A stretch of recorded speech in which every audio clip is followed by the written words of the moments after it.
What's up, guys? Welcome back to the channel. My name is John and this is John Paul Investing. Today I wanted to point out a few characteristics within my portfolio that really summarizes what I look for whenever I make any investment decisions. I wanted to present this to you in a way that you would possibly be able to apply it to your own portfolios, or of course if you don't agree exactly with the way I invest, well, you can apply your own thesis to your own portfolio and create something that essentially helps you standardize how you make your investment decisions. Now, with that being said, whatever works today might not work a few years from now, 5 or 10 years from now. For the most part, if you have good investments, they'll be around for a really long time, but anything can happen. That's why it's very important to track exactly what you invest in, and why I preach not diversifying into too many assets to a point where it is simply too difficult to track all of your holdings. So without further ado, let's get in the video. So as of April 13th, 2021, I have a position in Nano Dimension, Tesla, Sensonics, Mogo, and Bitcoin.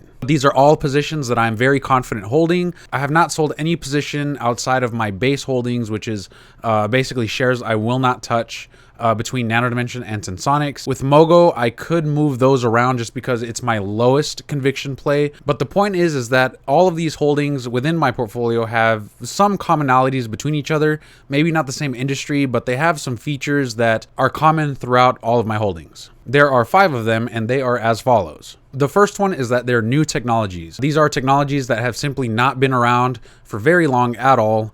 10 years or less, I would say, is about a good scope because you have enough time to establish proof of concept, which we'll get to later. You give the technology some time for product market fit, and you see, okay, where do I see this fitting itself in within the greater scope of society? It is something that's disruptive, never seen before. Tesla is a great example because, you know, we have electric vehicles now that are becoming mainstream.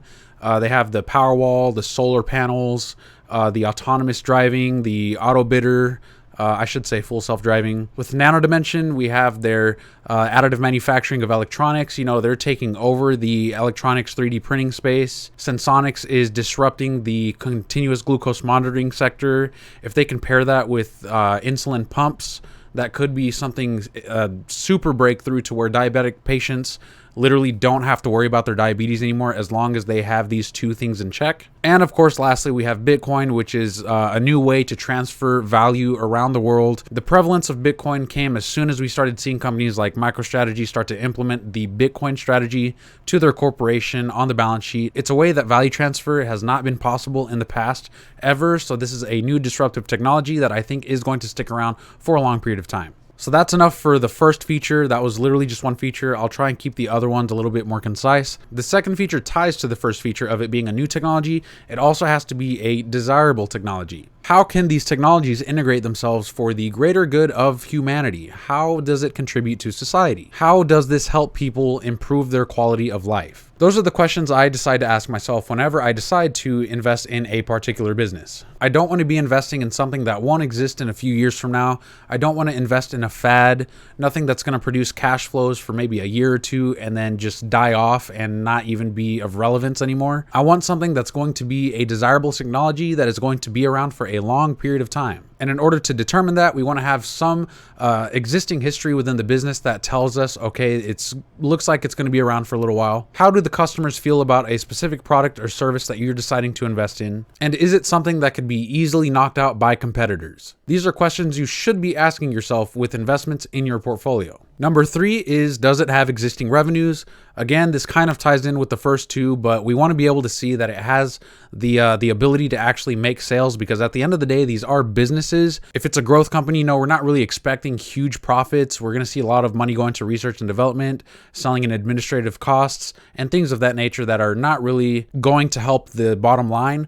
But in growth companies, we're trying to see that top line growth. And if we see existing revenues and they look to be on an uptrend over at least a few years, that is generally a very good sign. But it can't just be the revenues. Remember, it could be a fad, it could die out and not be of relevance in a few years. So you want to make sure whatever has the existing revenues that you're looking for is something that can stick around for a long time. The fourth thing on this list is going to be proof of concept. Again, this ties in with the other 3, but proof of concept is more tied to the fact that, does this product or service work? And a really great way to see if this product or service works is just to literally just look up reviews on the business that you're trying to invest in and see what people have to say about it. So if you want to research on Sensonics, for example, you could go on a Facebook group and look for people with type 1 or type 2 diabetes.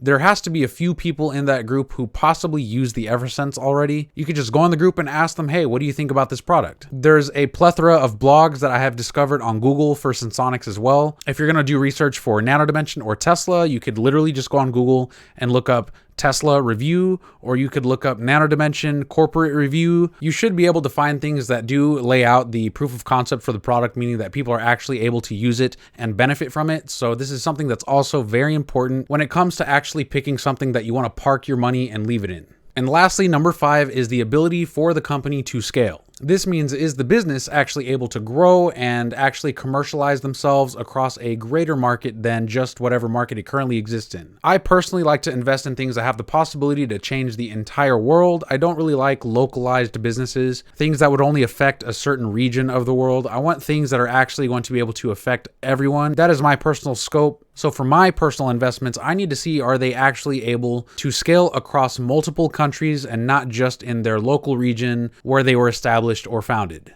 With Tesla, it is clear as day that they are able to do this scaling. They have like 5 or 6 factories around the entire world now, and they are continuing to expand. Nano Dimension has over 60 machines in the world now. They are not just in one place, they are across the entire world. They have a very small nano services business right now, but they also have those printers established across a few different countries if you really need something printed but can't afford the printers. Sensonics is established in Europe, for example, and is looking to establish themselves in the US and Canada, eventually South America, and possibly East Asia and the rest of the world, really. And of course, we have Bitcoin, which has already established itself as a global asset class. It simply just needs to catch on more to the network effect, and eventually we will see that globalization happen. So if you're able to get all the 5 points that I established in this video and put them together with your investments, then I think you will have a great chance of success in the future. Depending on your risk tolerance, the last step of the equation is just if you are able to stomach through volatility. I have said in the past that the most desirable assets to own probably will be the most volatile because people are willing to exchange them for a few extra bucks. And remember that just because I'm being transparent, it doesn't always mean that I can be right 100% of the time. So this is not financial advice, but I do wish for you guys to have the best possible chance